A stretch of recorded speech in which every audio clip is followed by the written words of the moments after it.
परंतु हमारा सवाल अभी भी वही है कि धरती पर पहला इंसान कहां से और कैसे आया है। यह जानने के लिए आपको यह जानना जरूरी है कि धरती पर जितनी भी जीव मौजूद हैं, वे सभी उन जीवों का विकसित रूप हैं जो एक समय में धरती पर रहा करते थे। इस प्रक्रिया को एवोल्यूशन कहा जाता है। साइंटिस्ट के द्वारा किए गए कई सारे रिसर्च के बाद यह बात सामने आई कि धरती पर जीवन की शुरुआत समुद्र से हुई है और यह शुरुआत 3.5 बिलियन साल पहले माइक्रो ऑर्गेनिज्म यानी सूक्ष्म जीव के रूप में हुई थी। यह इतना छोटा था कि नग्न आंखों द्वारा इसे देख पाना संभव नहीं था। यह सूक्ष्म जीव समुद्र के अंदर गहराइयों में रहा करते थे और समय के साथ एवोल्यूशन से गुजरकर इनमें कई चेंजेस आए। ये सिंगल सेलुलर से मल्टी सेलुलर में बदल गए। इनमें कई जटिल संरचनाएं भी हुईं और फिर समय के साथ धीरे धीरे ये मल्टी सेलुलर ऑर्गेनिज्म विकसित होने लगे, जहां इनमें कुछ ने पानी में रहना पसंद किया तो वहीं कुछ ने जमीन की तरफ हो लिया। कई हजार सालों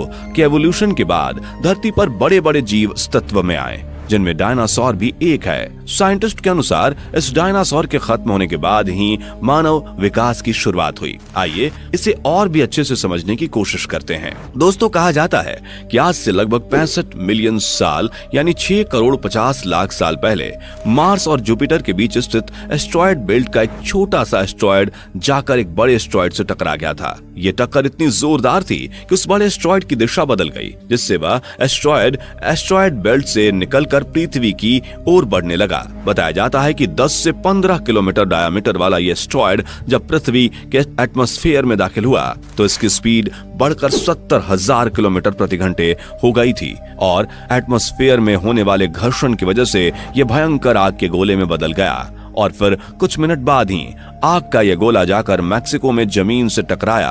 ये टक्कर मैक्सिको के युकैटन पेनिनसुला में हुई थी। बताया जाता है कि यह टक्कर इतनी ज्यादा जोरदार थी कि इससे पूरी पृथ्वी का वातावरण खत्म हो गया। पृथ्वी का इकोसिस्टम पूरी तरह से बदल गया। साइंटिस्ट बताते हैं कि टक्कर की वजह से पूरी दुनिया भयंकर भूकंप की चपेट में आ गई। भूकंप की वजह से समुद्र ऊंची ऊंची लहरें उठाने लगे और पृथ्वी पर सुनामी आ गई। इस खतरनाक टक्कर की वजह से पृथ्वी पर मौजूद ज्यादातर बड़े वोल्केनो फट गए। इन्हीं सभी घटनाओं के एक साथ होने की वजह से पृथ्वी पर एक बहुत बड़ा मास एक्सटिंक्शन हुआ, जिसकी वजह से पृथ्वी की लगभग 75% प्रजाति खत्म हो गई। खत्म होने वाले प्रजातियों में डायनासोर भी शामिल थे। दोस्तों, इस एक एस्ट्रॉयड की वजह से धरती पर कुछ स्पीसीज पूरी तरह से विलुप्त हो गए, जिससे धरती पर उनके रहने का स्थान भी खाली हो गया। इस धरती का इकोसिस्टम चरमरा गया। अब धरती को नई स्पीसीज की जरूरत थी, जिसमें मैमल्स अस्तित्व में आए। समय के साथ एस्ट्रॉयड से मिले जख्म भी भर गए, नए पेड़ पौधों का जन्म हुआ और धरती पर फिर से हरियाली आ गई। और लगभग 10 मिलियन साल बाद इन्हीं मैमल्स की 3 से 5,000 प्रजातियां धरती पर अस्तित्व में आ गईं, जिनमें से एक प्राइमेट्स थे, जो कि बंदर की तरह दिखते थे। समय के साथ इन प्राइमेट्स में भी कई तरह के चेंजेस आए। इन प्राइमेट्स के 2 ग्रुप हो गए, जिनमें से एक स्ट्रेप्टोराइनी था, जिसे वेस्ट नोज प्राइमेट्स भी कहा जाता है। इसमें सूंघने की क्षमता काफी तेज हुआ करती थी। वहीं इन प्राइमेट्स में जो दूसरा ग्रुप था उसका नाम था हैप्लोराइनीज। इन्हें ड्राई नोज प्राइमेट्स के नाम से जाना जाता है। इन प्राइमेट्स के देखने की तेज दृष्टि हुआ करती थी। दोनों ही प्राइमेट्स में इंसानों के 2 अलग अलग गुण पाए गए थे। इसके बाद लगभग 20 मिलियन साल पहले प्रोकॉन्सुल अस्तित्व में आए, जिन्हें ऐप कहा जाता है। ये बिल्कुल बंदरों की तरह नजर आते थे। इनमें इंसानों जैसे शारीरिक गुण नजर आए।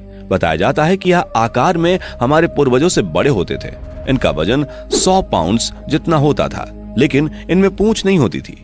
और फिर ये विकसित हुए तो गोरिल्ला जैसे जीव अस्तित्व में आए और करीब 7 मिलियन साल पहले चिंपैंजी भी विकसित हुए। साइंटिस्ट चिंपैंजी को ही हमारा सबसे नजदीकी पूर्वज मानते हैं। इसके बाद एड्रिपिथेकस नाम के जीव अस्तित्व में आए। दोस्तों, ये पहले जीव थे जो टांगों पर चला करते थे। फिर करीब 4 मिलियन साल पहले ऑस्ट्रालोपिथेकस अस्तित्व में आए। ये एड्रिपिथेकस के विकसित रूप थे। ये बहुत हद तक इंसानों की तरह दिखते थे। यही वे पहले जीव थे जिनके पैर इंसानों की तरह सामने की तरफ थे। ये अपने हाथों का इस्तेमाल भी इंसानों की तरह कार्य करने के लिए करते थे। समय के साथ इनमें कई चेंजेस आए और इनके भी 2 ग्रुप हो गए। इनमें से एक का जबड़ा दूसरे का दिमाग बड़ा हुआ करता था। जिनका दिमाग बड़ा हुआ करता था वो आगे विकसित होकर जेनस की शुरुआत की, जिनका नाम होमो था।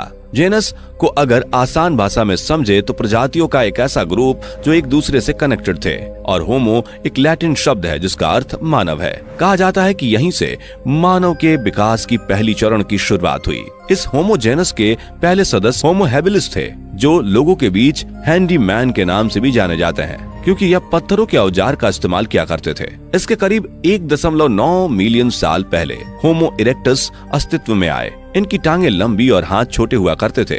इनका ब्रेन साइज भी बड़ा था और इन स्पीसीज ने अपना ठिकाना पूरी तरह से जमीन को बना लिया। लेकिन कुछ समय बाद इनका ग्रुप धरती पर अलग अलग जगह जाकर बस गया। इनमें से कुछ अफ्रीका के बाहर जाकर बस गए।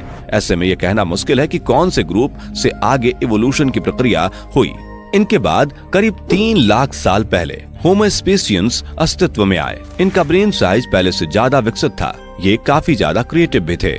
अपनी क्रिएटिविटी की वजह से ही इन्होंने पहले से धरती पर आए निएंडरथल्स की जगह ले ली। उस वक्त होमो सेपियंस धरती पर सबसे ज्यादा इंटेलिजेंट स्पीसीज हुआ करते थे। अपने इंटेलिजेंसी की वजह से ये अपने आसपास एनवायरनमेंट को दूसरे जीवों के मुकाबले ज्यादा बेहतर तरीके से समझ पाए। समय के साथ होमो सेपियंस ने अपनी सभ्यताओं को विकसित किया और अपनी टेक्नोलॉजी पर काम किया। ये अपनी मूलभूत आवश्यकताओं जैसे भोजन, आवास व सुरक्षा के बारे में सोचने लगा। भोजन की तलाश में घूमते रहने के साथ साथ वह भोजन इकट्ठा भी करने लगा और जंगल में जानवरों से बचाव करने के लिए वह औजारों का निर्माण भी करने लगा। खेती जैसी चीजों को उन्होंने समझा। दोस्तों, कहा जाता है कि खेती ही वो पहला चरण है जिससे आज के आधुनिक मानवों की नींव रखी गई। इसके बाद होमो सेपियंस ने कभी पीछे मुड़कर नहीं देखा।